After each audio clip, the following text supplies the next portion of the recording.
All the chatzufim. Everyone should come back in shalom. Be safe. And those who have been injured should have a refuah shlema. And we'll start with the more Tigalim. Kufat Aleph. Shir Lamalot Esa Enai Alavi Me'ayin Yavo Ezri. Ezri Me'im Adonai Yoseh Shamayim Ba'aretz. Ayitin Lamot Raglecha Al Yanun Shomecha. Hine Lo Yanun V'Lo Yishan Shomer Yisrael. Adonai Shomrecha Adonai Tzilcha Al Yad Yeminecha. Yomam Hashemesh Lo Yakeka V'Yaveach Balayla. Adonai Yishmocha Mikora Yishmor Et Nafshecha. Adonai Yishmor Techa U'Voecha Me'atav Yadonam. So today we're starting. Oh, it's funny now. Today we have a majority of people on this side. Like, oh, I'm used to the right side. It doesn't. It's not quality, not quantity. It's quality. Everybody. Today we're starting a new story. Story of Bathsheba. But we're going to be focusing. We're going to be focusing on Bathsheba. Generally, when you read the story, we focus on David, and of course, we're going to focus on David too. But I think we're going to see some interesting things about Bathsheba. This will be the first session on Bathsheba because Bathsheba continues. And there's a fascinating story in the beginning of Sefer Malachim when it comes to passing on the kingship. Who should be the next king? So we're going to have a part 2 of Bathsheba, and maybe even a part 3. I don't know how long it's going to take us. But I just find it interesting because generally when we think about Bathsheba, we think about this first scene, and then we sort of forget about her. But if anything, the second scene is as important, if not more important, than this initial story. Alrighty, so here we are. We're in Sefer Shmuel Bet, Perek Yud Aleph, for those who want to open up. If not, I had brought the sources for you on the sheet, but feel free. Perek Yud Aleph, Pasuk Aleph. Right, Sefer Shmuel Bet, Perek Yud Aleph, Pasuk Aleph. Okay. Vayhi, and if not, we're on the top of the sheet. Shmuel Bet, Perek Yud Aleph. Vayhi l'tshuvat hashana le'etzeit hamelachim. Vayishlach David et Yoav ve'et avadav imo ve'et kol Yisrael vayashchitu et bnei Ammon ve'yatzru al Rabbah v'David yoshev b'Yerushalayim. So the years passed, and it was the time of sending out the messengers, and David sent out his general and his servants and all of Israel to attack the city, the country of Bnei Ammon. Bnei Ammon is on the eastern side of the Jordan. Vayatsuru al Rabbah, and they siege the capital city of Rabbah, Rabbat Bnei Ammon. And then the text tells us that what? David Yoshev Yerushalayim. And the question is that something negative? Is the text trying to tell us something negative? And most Mefarshim think yes. So if you go down to the Malbim, what does the Malbim tell us? It's right there on the sheet. He's in his house. Lo hayat harud b'tzarchei ha'am. He wasn't what? Involved. He wasn't involved, meaning he was sitting in Yerushalayim when his what? When his men were out at war. He was sitting in Yerushalayim. Lo atzak b'tzarchei tzibur. He was not involved with what? Communal issues. Rak halach l'tayel al hadad. What was he busy doing? He was walking on the roof. Okay, so we see immediately that the Malbim and most Mefarshim will see it negatively that what? That David is not out there. And that's generally the accepted idea. But we have to keep in mind that David is no longer 20 years old. David is no longer 30 years old. So some modern commentators say that it's not really a critique because if anything, when you have a king that's getting older, and you want to protect your king and not worry about him, where's the last place you want him to be? On the battlefield. Okay, so I'm just pointing that out. But the classical Mefarshim certainly see this as something negative, that he's not on the battlefield. And the battle of Bnei Ammon is like, it's the bookends of our whole story. If you open up just for a moment, and if you have the Tanakh, I just want to show you how it is the bookends. And whenever you learn a story of Tanakh, it's very, very important to see the beginning and the end of the story, right? So we see the end of our second. We're starting in Perek Yud Aleph already. The end of, where does our story really end in terms of that? Go to Perek Yud Bet. Okay. One second, I'm not getting. Pasuk Chavav. Perek Yud Bet, Pasuk Chavav. Vayilachem Yoav v'Rabat b'nei Ammon V'yilkod et ha'ir hamlucha. Okay, so we see that this is the end of our story. They're going to capture the city of Rabat Ben Ammon. Yoav is going to call David to come so that he could be there for the actual conquering of the city, because in the ancient world, it was important for what? The king to be there. That's how our story ends. So the whole story of David and Bathsheba is enclosed in what? In this battle of Ben Ammon. Righty? So just keep that in mind. So in any event, we're going back to Pasuk Bet now in Perek Yud Aleph. So he's sitting in Yerushalayim. Pasuk Bet. Vayhi le'et ha'erev, and it's evening. Vayakom David me'al mishkavo, and he gets out, he gets up. Vayithalech al gal beit hamelech, and he takes a shvatzir on his roof. Vayar isha rochetzet, and he sees what? A woman bathing. Me'al hagag on the roof, and we're going to see that this phrase me'al hagag, these two words, it's not so clear what they're referring to. V'ha'isha tovat mar'eh me'od, and she's what? Very beautiful. Alrighty, so he's on the roof, and he sees this woman taking a shower. Pasuk Gimel, we'll go back to that obviously. Vayishlach David, he sends messengers. Vayidrosh la'isha, and he wants to find out who this woman is. Vayomer, he told, Halo zot Bathsheba. Of course, this is Bathsheba, Bat Eliam, the daughter of Eliam, Eshet Uriah Hachiti, the wife of Uriah Hachiti. Alrighty, so let's try to get a better understanding of who she is and how he sees her. So, where is she actually bathing Bathsheba? Where is she? So it seems that she's bathing where? On the roof, right? On the roof. Okay, so look in the Barbanel. Uba'et ha'erev kam David mimishkavo, he got it in the evening. Sheshachav b'tzoharai vayolech bagag umisham mehagag ra'a isha rochetzet. Okay, so according to the Barbanel, she was not bathing on the roof. Rather, what? He was on the roof, and from the roof he saw her bathing. Shaita tovat mar'eh me'od, v'hi imken lo haita rochetzet bagag ki'im beita. But the fact that the Abarbanel is accentuating this point tells us that others understood the fact that what? She was bathing on the roof. Alrighty, so in any event, he saw her. We're going to continue in the Abarbanel. Abal David me'al hagag ra'auta, chen ki haya leveita chalon b'nochachiyut hagag. So he sees her he's on the roof and he sees her through a window. He sees her that she's naked. Okay, so he sees her and he desires her. Alrighty. I just want to show you that if you have your Tanakh open, just for a moment, if you open up to that pasuk, look at the cantillation marks underneath Me'al Hagag. I just want to show you Perek Yud Aleph Pasuk Bet. Just notice how, right? I'm near the end of the Pasuk. Vayar Isha Rocheset Me'al Hagag, right? Rocheset Me'al Hagag. Now, under the word Gag is what?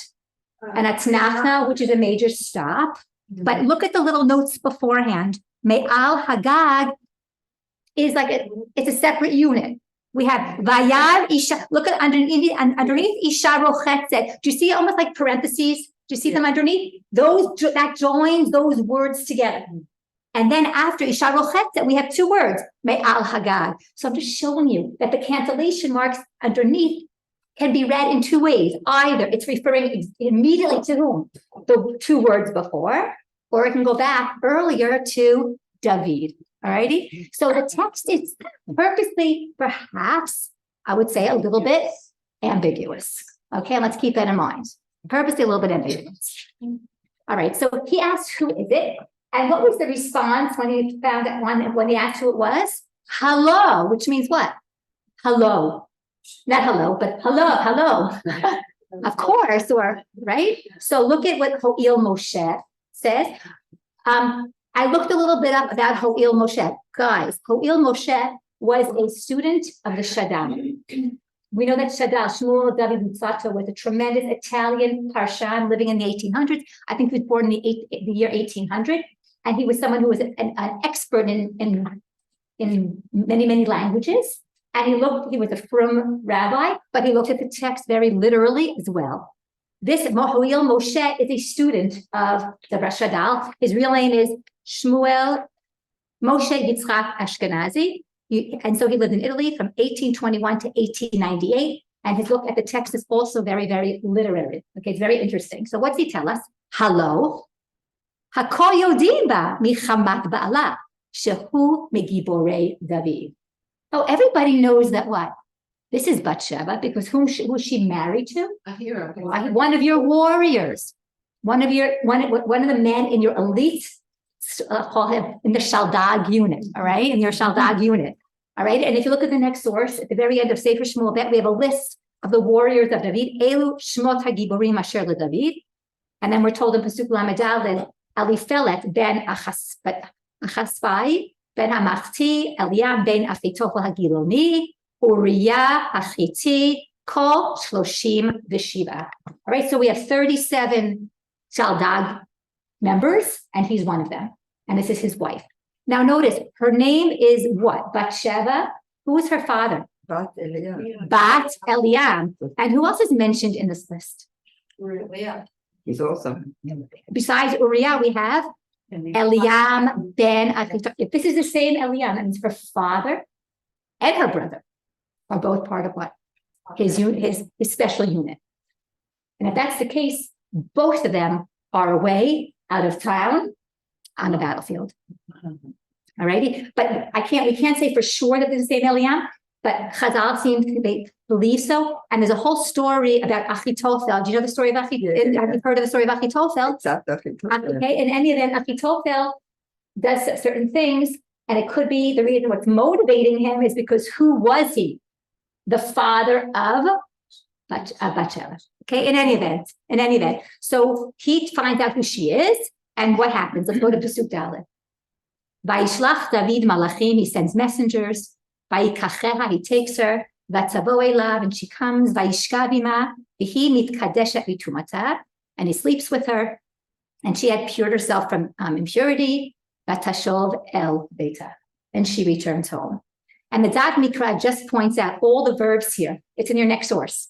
Vayishlach, vayikacheha, vayitzavo, vayishkav mikadeshet. It comes to tell us how quickly everything transpired. All right, how quickly everything transpired. So, yeah. That's good. Is there any basis to the idea? I'm just listening as you're developing this, that she was actually going to mikvah?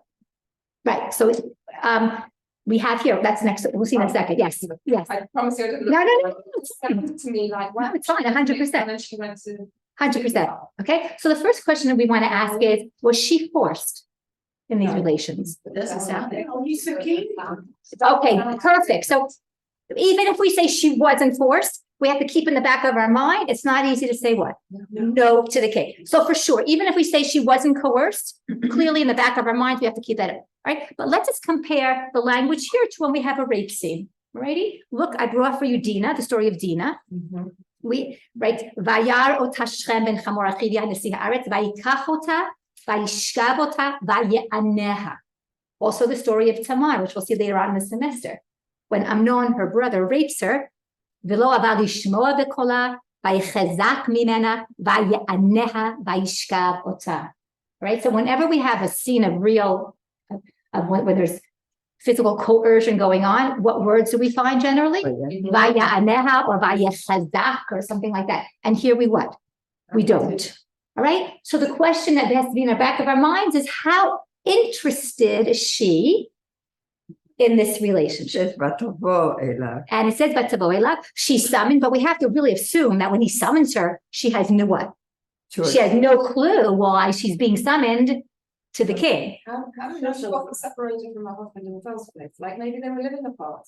Maybe they were not, I don't know. It could be. It could be. The issue of men going to a living that they wouldn't get. Okay, we're going to get to that. Yes, we will get to that. When we get to the point, is it rest? We will definitely get to that. Okay. So in any event, let's now look at what Ruth. And it says here, and she was purified from her uncleanliness. Okay, that's what we're told. Now, why is that important? Why is that piece of information here? It means that she was not a nida. Yeah. Okay, why do we need to know that? Because it couldn't she's pregnant with.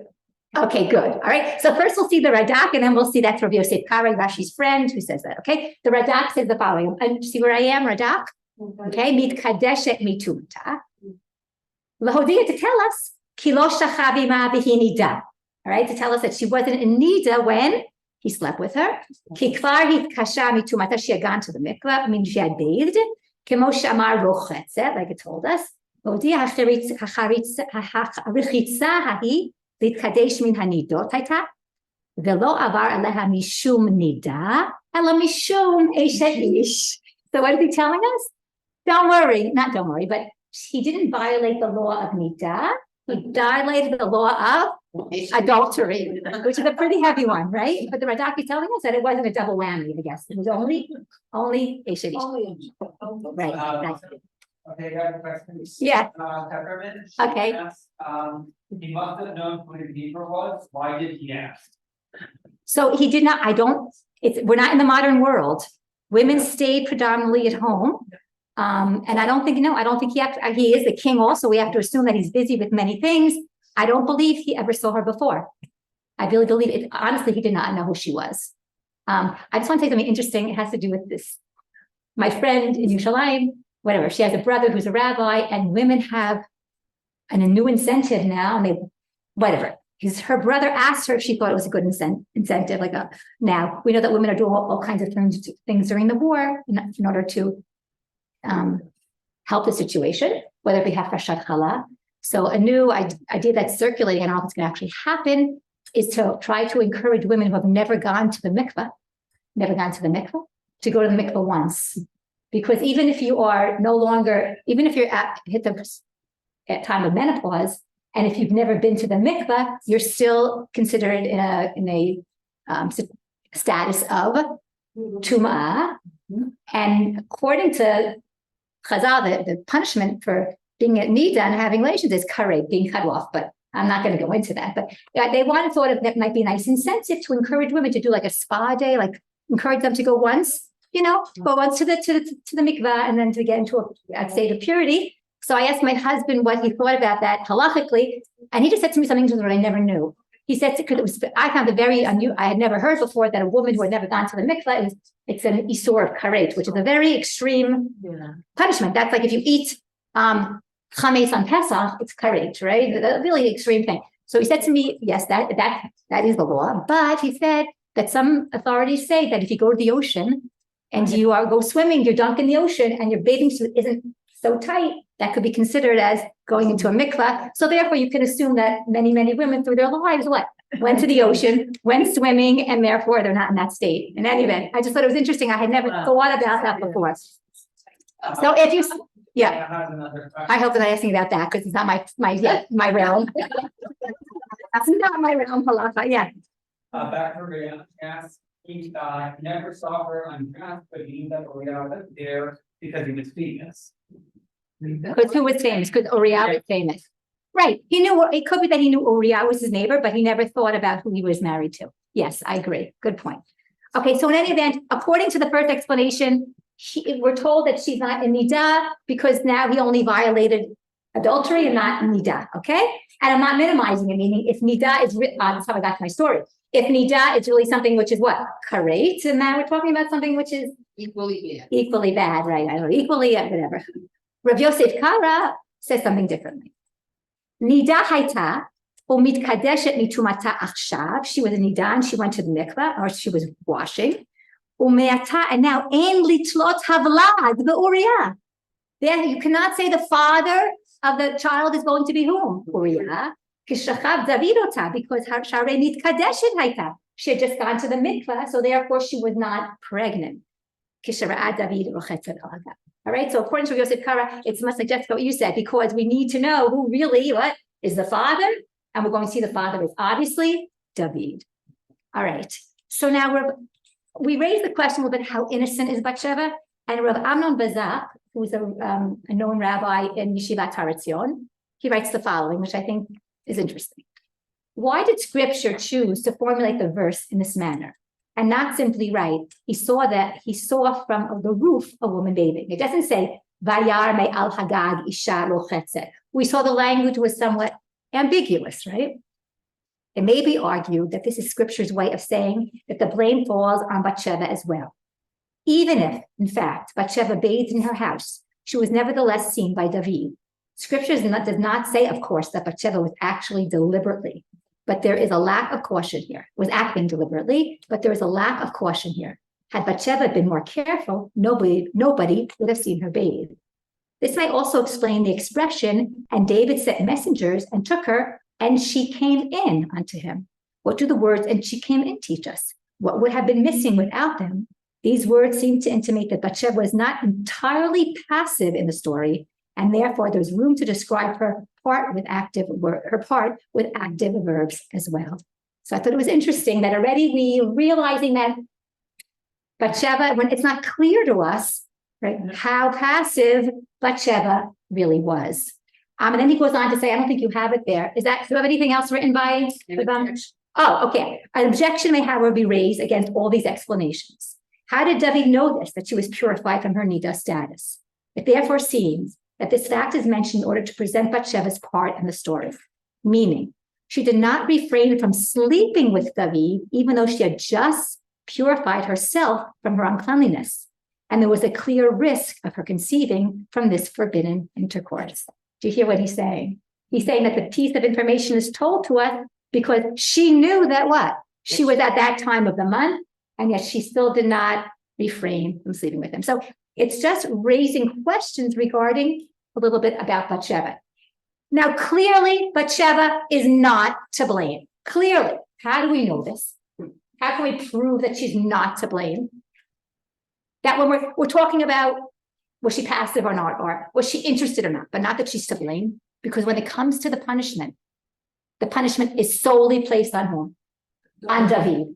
And the blame is solely placed on David. If she would have been, what? And Shlomo becomes. And Shlomo, but Shlomo will be the next child. Yes. The child from this union will die, will die. Well, that's. Okay. Isn't that a punishment? Okay, but that's not precise. It doesn't say the text that it was evil in God's eyes, what she did as well. You're right, indirectly, of course, it's a punishment, 100%. It's really very, very interesting. In other words, could it possibly have been that she had Nebuah, or that she was directed in some way? The text doesn't tell us, but all these people in Nach or whatever who had visitations from HaKadosh Baruch Hu, etc., was in a dream, it was Panim al Panim was in Torah, not in Nach necessarily, but just in the notion that we don't know the whole picture, and the Torah and the Nach is purposely not telling us the whole picture. It could be If it would have been, if there would have been something like that, Yeah. then that would have been an important ingredient, I think, to put into the story. Yes. But in any event, I just want to show you that this I would say maybe a little bit of a modern reading has roots in a more extreme way in the Midrash. Look at the next source is the Midrash Mishlei. It's part of the Shechter, the Ginzei Shechter, all right, part of the Paragoniza. It's connected to the phrase in Eshachayil, Marvadim Asta. Okay, so what does it say? This is Bathsheba, like covers. What does it mean? Like carpets or coverings. Okay, upholstery, whatever. Shera'ata. Okay, now Ruth is Shera'ata beruach hakodesh. This is what the Midrash says. All right, that she saw in ruach hakodesh. Shera'oi, let's say it's me David then, that David would have a child.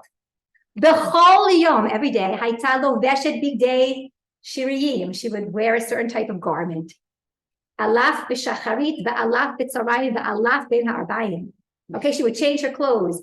She would go every, v'hayta mitkashetet, and she would put on jewelry, v'meya v'chamishim b'samim, v'hayta ma'atefet b'elef u'shmonim istaliot. She would be all decked out, right, with jewelry and clothing. What would she do? Place herself that they would see her, and he would like her. When she saw that he didn't notice her, okay, now she went to the roof, and she sat there nude.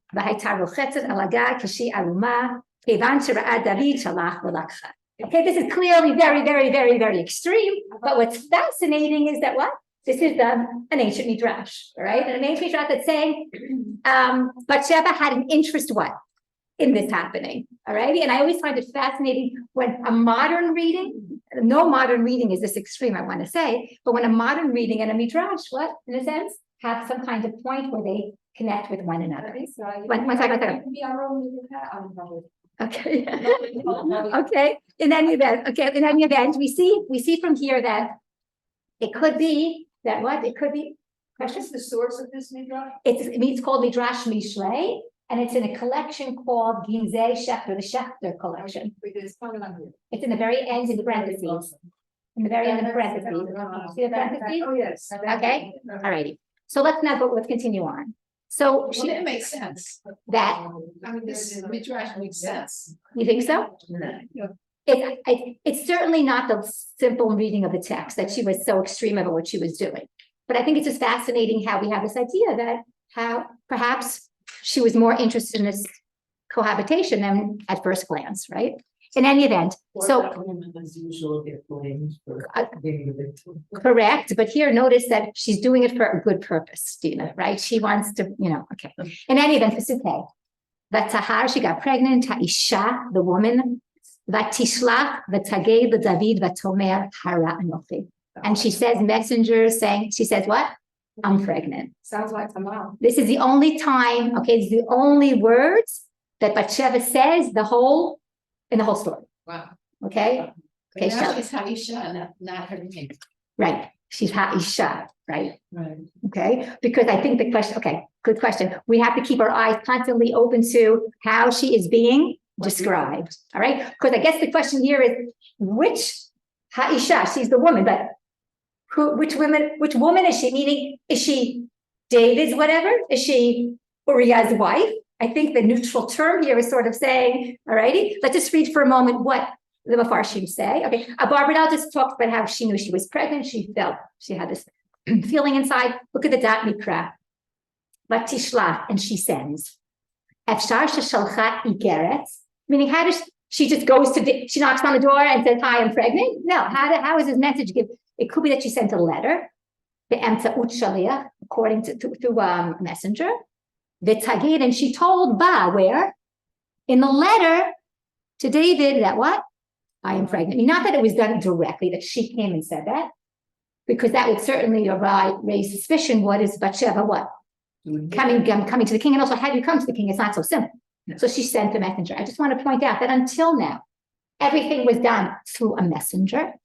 If he saw her, he found out through a messenger who she is, and then he sent a messenger to what? To bring her. And now payback, in a sense, is coming through a messenger. Okay, and you get it. Yeah. It sounds so much like Tamar.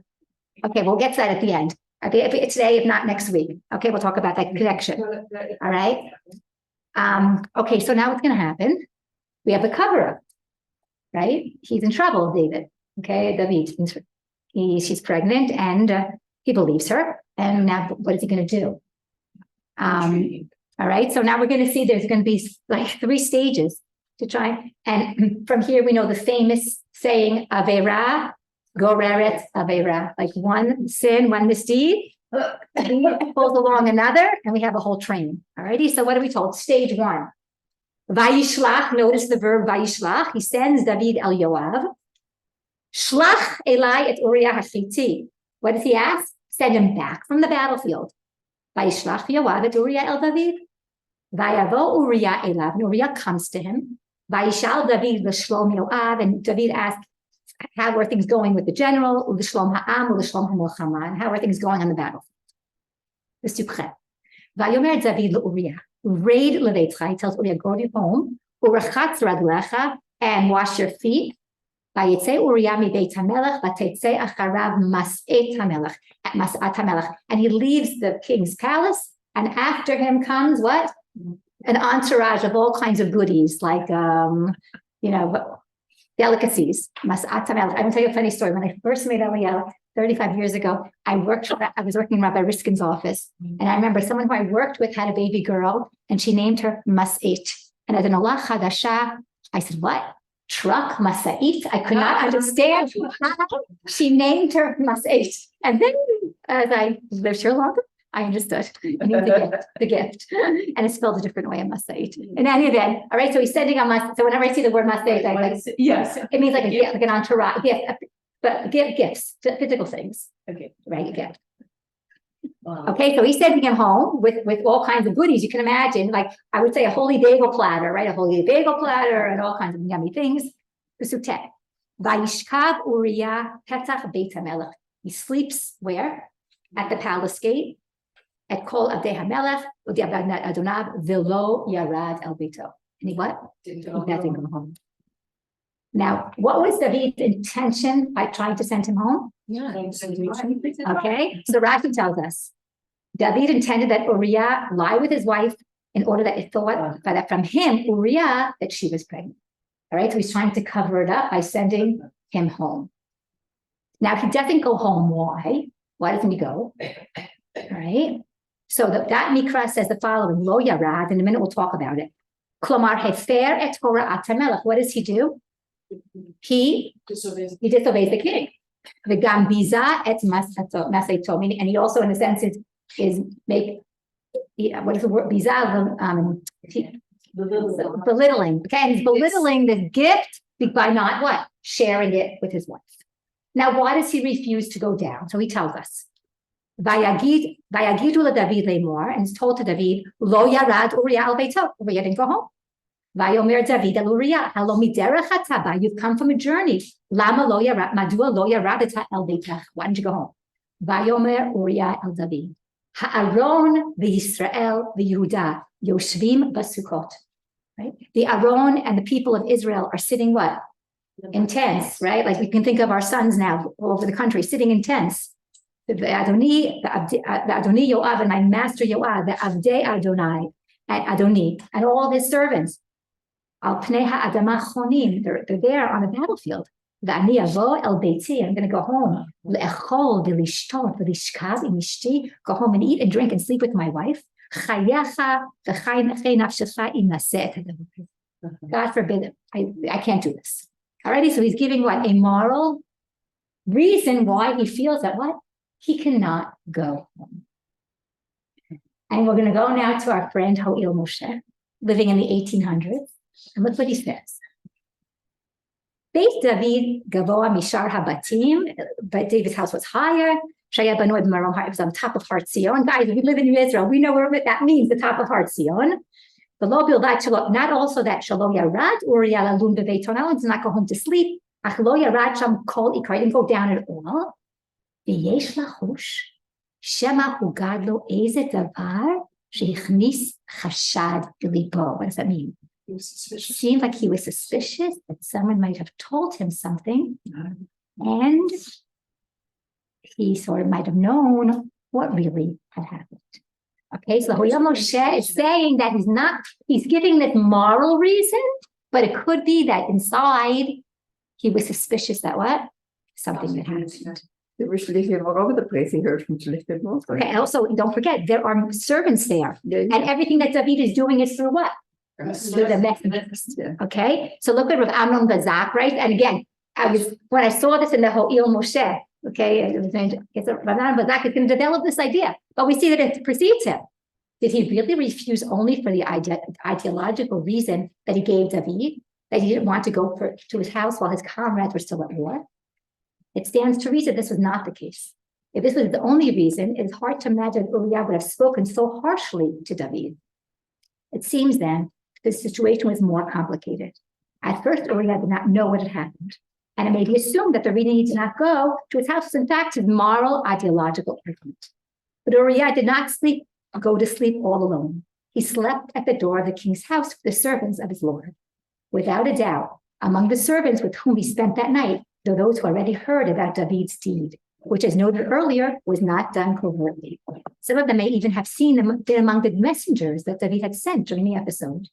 Either they did not have all the explicit knowledge of the details, it would have been difficult not to see a connection between Bathsheba's last visit in David's house and her husband's surprising return to Jerusalem at David's command. In short, David's lack of caution led to publication of the episode to the point that the information apparently reached the ears of Uriah as well. Okay, now let's note Uriah uses a very His language, he's talking to the king, and his language is what? Very sharp. Let's look at this pasuk again. Vayomer Uriah el David. Now, who is David? Melech, Not Haman. right? Ha'aron Lisa, they're sitting in Sukkot.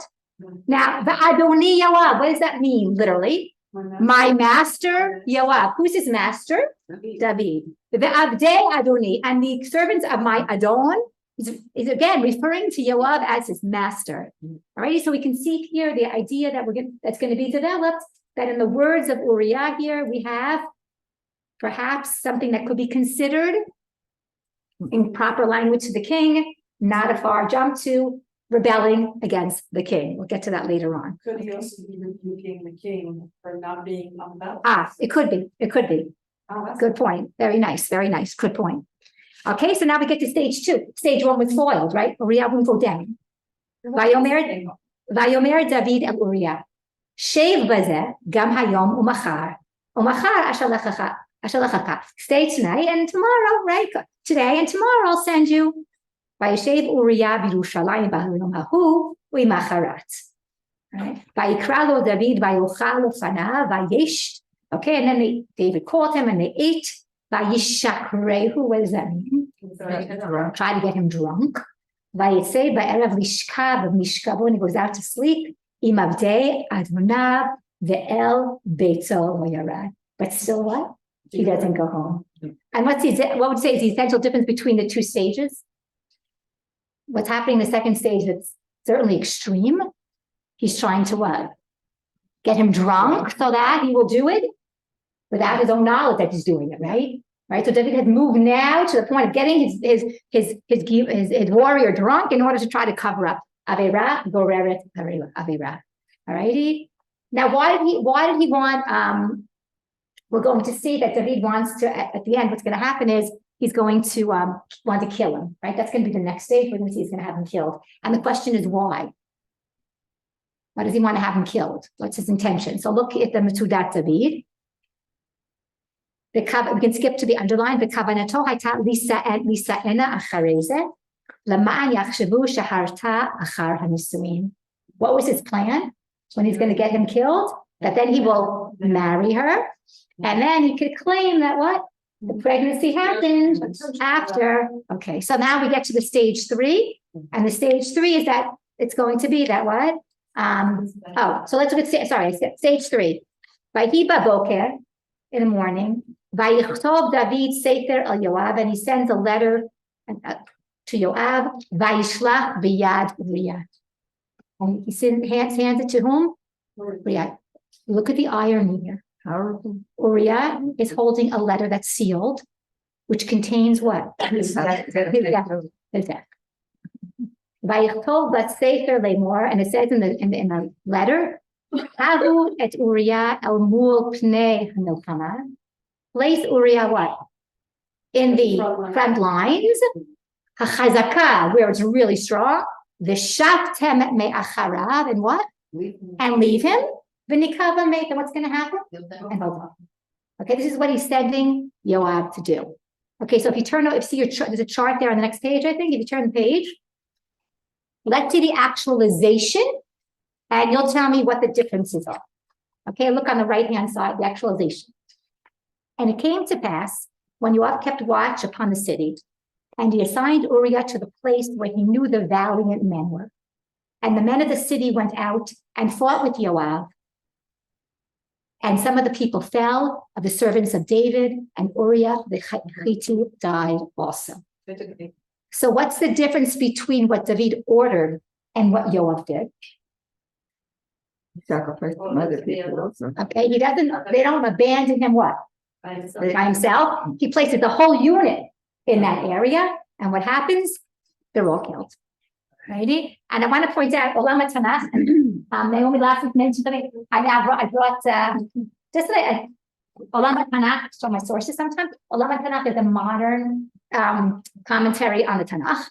Alrighty, and it comes with beautiful pictures. It brings in archaeology. It brings in all kinds of things. And the editors are very, very, are professors, all kinds of interesting information. So what we're going to read now is from Olam HaTanakh. It's not translated into English. Can I just see? Sure. Okay, so let's read Yolam HaTanach, just so to get a better understanding. What does he say? David commanded al grimat moto shel Uriah, causing what? The death of Uriah, b'mizgeret shel krav bogdani, through a treacherous, what would you say, bogdani, Janie? Bogey, Tali, treacherous, or whatever. Traitorous, is that the word? Traitorous, okay, through a traitorous kind of situation, Neged ben Ammon. B'mizgeret oto krav, in that battle, Amurim hayu lochamei ota yechida laseget. The other words were supposed to what? Leave them there. Now picture, we're now in warfare, okay? Picture a unit going to war and all of the soldiers what? Leaving one soldier behind in the worst area of danger. Where he would die. What? Yoav, the general, did not allow himself to do this type of action. Demoralization, lest it lead to what? Demoralization of his army. Because they would see what was happening. So therefore, Yoav changes the battle plan. And as a result of it, a whole unit was killed, including Uriah. So in a sense, David is responsible not just for Uriah's death, but what? The death of all these other soldiers in order to cover up what wanted to be done. Okay, so now Yoav is going to send messengers back to David about the battle. All righty? Yeah. Why would David, if David is trying to cover up what he's done, why would he be letting, he's specifically saying, send him out to be killed. He's basically telling his generals. His general, Yoav. So he feels that comfortable disclosing his motives because it's quite obvious. Good question. He and Yoav have a kind of relationship which is very, very at times not good feeling, but he doesn't have many options at this point. He's tried his other options. The only other option he has is asking Yoav to help him out. We're going to see later on, it's going to come through now, and what we see that he's going to hold Yoav responsible partially for what happens, and that word seems to get out about what happened. But I think that he was pressed against the wall. Otherwise, I don't think he would have wanted to do it, because the relationship between the two of them was often very, very not positive. But didn't we see last week that if he wanted something? There's this whole thing about divorcing Michal and then sending Alti away and taking her from himself. Were there other options available to him, like saying, I want this woman to divorce your wife or leave your wife? Okay, but I think the problem was that he first slept. He first slept with her and she was pregnant. He could have done some kind of maneuver, but I think also that David was a good person. He was a good person. He let his desires take over him, and this is what happened. I don't think he's looking for to destroy families. Not at all. This is David HaMelech. And I want to, whatever, we might not get to it this week, but we're going to see positive traits of David even in the story. But I think that again, okay. In any event, so what happens? So Yoav now has to tell David. Vayishlach Yoav again. Vayishlach Yoav vayagel David. It called divrei hamilchama. He tells him everything that happened. This is what he's telling the messenger to tell David. Tell David everything that happened. Vayitzavet hamalach leimor kechalotcha et kol divrei hamilchama. When you talk and when you finish telling all about the battle, if the king will be angry, why will he be angry? Why did you go close to the city? And remember, a whole bunch of men were killed. How could you go so close to the wall? Now, girls, this is the biggest insult known to mankind. Didn't you know? Didn't you know that, of course, they're going to fight down from the wall? Who killed Avimelech? Oh my gosh, a woman killed him. It was so in the psyche of the guys in Sefer Shoftim. Avimelech is killed by why? He gets too close to a wall, and what does a woman do? Throw something overboard, right? Kills him. So if David says, how could you get so close? Doesn't everybody know that what? Avimelech was killed by a woman. Okay, I'm seriously being killed by a woman. I'm not trying to make fun of it. I mean, that was like, oh my gosh, that was the ultimate embarrassment. Yeah. Think about that in the ancient world. All right. So in any event, so if David gets angry, what do you tell them? Gam avtecha Uriah hachiti mate. Then you say what? By the way, Uriah also died. Alrighty. Now watch what Amnon Bazak writes. It stands to reason that the messenger would understand from here exactly what Yoav wanted him to understand. That the military blunder was especially arranged in order to fulfill David's desire that Uriah the Hittite should die. In this way, Yoav succeeded in preserving his loyalty to David and fulfilling his orders, and also in sending his soldiers the message that the tactical mistake was not his personal failure, but rather the fulfillment of an order, the objective of which was to bring about the death of Uriah. Alrighty, so already now, Yoav is hinting, already the information is going to pass on that what? This whole episode was not what Yoav wanted, but was because this is what David wanted. Alrighty, and the word's going to get out. And then when You have another question? yeah. Someone says, according to many, no matter how good you are, this is unacceptable. You're no longer considered good. Is that too 21st century? Wait, say that again. He said, according to many, no matter how good you are, the actions of David are unacceptable. You're no longer considered good. And actually asking is that to 21st century? Oh. Listen, this story is probably one of the most challenging stories in Tanakh when we're talking about David HaMelech. We'll see how Chazal read the story a little bit, but the black on white, go to the box on the bottom of the page, go on the Vayar Hadavar Asher Asa David, but it was bad in the eyes of God. Yeah. Vayerat, it was evil in the eyes of God. What David did was evil. Yeah. The rest of his life, he will pay the price. Yeah. His life will fall apart. His family will fall apart. In a way, it might have been easier for him not, to have been given a death penalty and not having to go through all this with his family. In the scope of all that David HaMelech accomplished, there are many, many positive things that he did.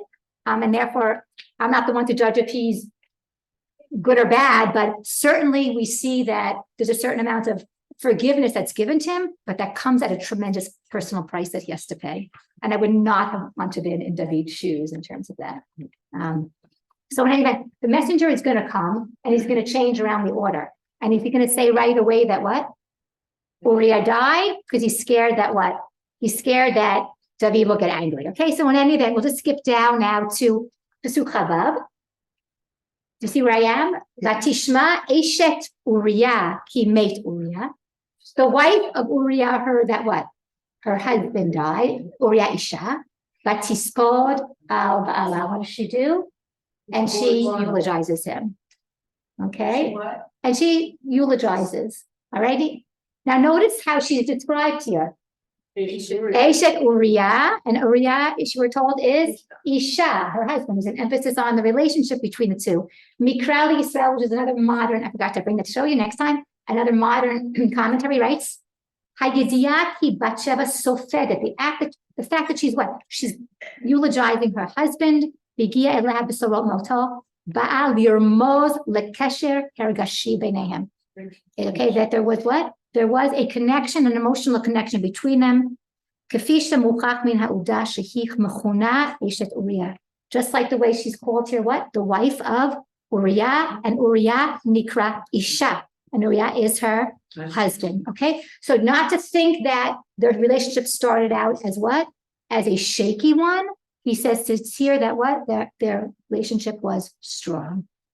We'll just do one or two more things for today. Ho'il Moshe, afterwards, what are we told? Vayavor ha'evel, I'm in the box. Vayishlach David, okay, her period of mourning ended, and David sent, Vayasfa el Beiton, he brings her into his house, Vatihilo the Isha, and she became her husband, her wife, Vateleidlo, and she gave birth, Ben, a son, and it was evil in the eyes of God. What does Ho'il Moshe write about him marrying her? Vayasfa, Ki'ilu Ritzono ligmola gvurat ba'ala. Okay, we have Havil Moshe. What's he saying? Why is he bringing her into the house? Okay, as though he wants to what? Compensate for the fact that her husband was what? Such a warrior. What is David doing? Bringing her into the house. Meanwhile, we know that it's because he needs to cover up. He needs to cover up pregnancy, right? Vehine abarbanel. Vehine amar. It's abarbanel says, and it was evil in the eyes of God. Lafisha had skip to the underline. Lafisha hadavar has a nistar me'od. It was very hidden. Ish al yada b'chol ele ke'im elokim. Meaning here it focuses and says it was evil in the eyes of God because the majority of the people what? Did not know. Okay, maybe some of the people in the palace knew, but the majority of the people didn't know. And then skip down to the next underline. Rotzelomar be'enei Yisrael lo haya hadavar ra'u meguneh. In the eyes of Israel, it's like the Havil Moshe. They saw that what? The king, what did he do? Wow, how nice. He took her into his house. Kilo hayu yodim amitat hadavar, because they didn't know what? The truth. And she gives birth, and Dr. Mikra says, Mistaber shenasa kechotshayim. It happens about 2 months later. And then she gave birth after how many months? 7 months. And so therefore, they don't know. No one really knew that the baby was only, they could just say it was a preemie and not, okay. I just want to end off today, and we'll continue on next week. I want to end off today with the Shoresh Shalach. The Shoresh Shalach. The Shoresh Shalach, you can just look at your source, right? Look how many times the word Shalach is used. That is the recurring verb. And right, that's the recurring verb in our section. And the message is basically that somebody who does something problematic through what? Through messengers. At the end of the day, what's going to happen? Through messengers, their punishment is going to come. All righty. And she sends to say that what? That what? This is, I'm pregnant. And then Joab sends messengers to tell David what happens, etc., etc. According to the Pshat, this was evil in the eyes of God. What does Chazal do with our story? What do Chazal do with it? Okay, so we'll do Chazal, and then we'll end with Chazal. What do Chazal do? This is the Gemara. Rabbi Shmuel bar Nachmani said that Rabbi Yochanan said, anyone who says that David sinned with Bathsheba is that nothing other than mistaken. Okay, why? As it is stated, and David succeeded in all his ways, and the Lord was with him. Is it possible that sin came into his hand, and nevertheless the divine presence was with him? Okay, so the Chazal, the one view in the Chazal, which is very well known, claim that what? He didn't sin. So the Gemara answers, he sought to do evil and have relations with Bathsheba while she was still married to Uriah, but did not do so. How is that possible? That which is written, Uriah the Hittite, you have smitten with a sword. Okay, so what are the two major sins that he was held responsible for, David? Murdering whom? Uriah and sleeping with her. So regarding the second sin, what does it say? You should have judged him before the Sanhedrin as one guilty of treason against the throne. Meaning he was guilty of the what? Right. Death penalty. Why is he guilty of the death penalty? Because he rebelled against the king with his strong language. Mhm. What was David's mistake? You should have taken him to the court instead of doing it on your own, in your own means. All right, that's how they resolve the second. Go down now to number. Did I give you a number 2? Or I forgot to put a number 2. All right. Okay. What about the second sin? The first sin. Okay. Go down to the fourth line with regard to what is written, and his wife you have taken to be your wife. Do you see that? Where I am? 4 lines.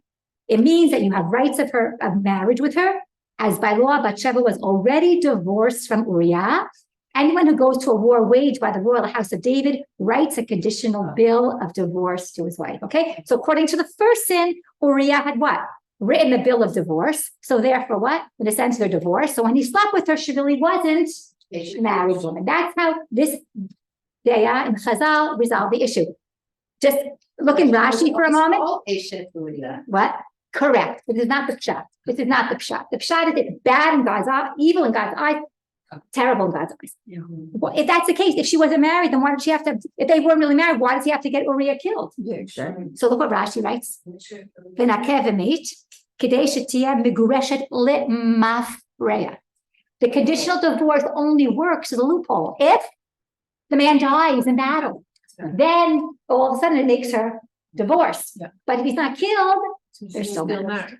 Okay, so just to sum up, again, we're talking about take question. To sum up, okay, to sum up is that David did tremendous sins in our section in this chapter, and the text tells us, and it's very, very rare, guys, very rare. The text says what? Something was bad in the eyes of God, bad in the eyes of God. Chazal come and sort of try to one day. I want to be very careful. It's one opinion in Chazal to come and say no. It really wasn't so bad because of these two reasons. We started by questioning Bathsheba's role in this whole story, and at first blush, you would think that she's totally what? Innocent, but a careful reading raises questions that maybe she was more interested, okay, than at first glance. Next week, we'll do the comparison with Yehuda, but I know I don't want to ruin it. Like it's beautiful, and I don't want, and something very positive and uplifting. Okay, so just know that we're not here. We're not trying to purposely come down on David. We're trying to have an honest reading and so on. And then we'll continue on with the second story of Bathsheba, where she's maneuvering for whom? For Shlomo to inherit the throne. The Tanel's question? No? No. Oh, okay.